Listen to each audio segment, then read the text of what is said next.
Hello everyone. In this video, let us understand what is recursive function and types of recursion. A function that calls itself is known as recursive function and this process is called as recursion.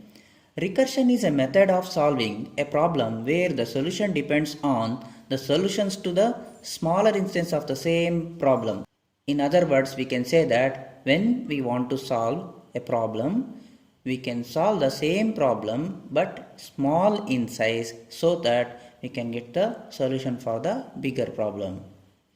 The process in which a function call itself directly or indirectly is called recursion and the corresponding function is called as recursive function. There are two types of recursion, direct recursion and indirect recursion. Function calls itself from within. That means a function will call itself again and again, that is direct recursion.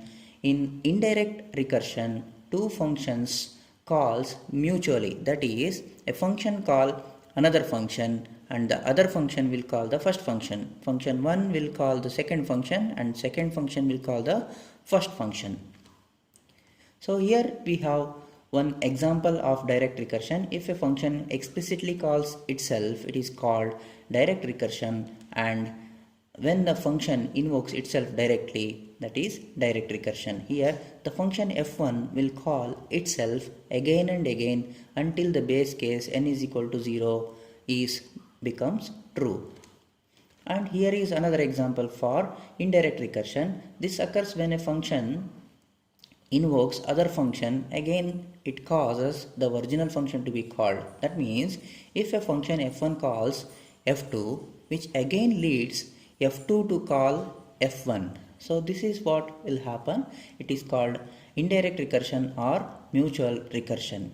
So in this example program, we have two functions f1 and f2. So f1 will call f2 and f2 will call f1 repeatedly until the base case is satisfied. So in this video we have discussed about recursive function, recursion and types of recursion, that is direct recursion and indirect recursion. Thank you for watching this video.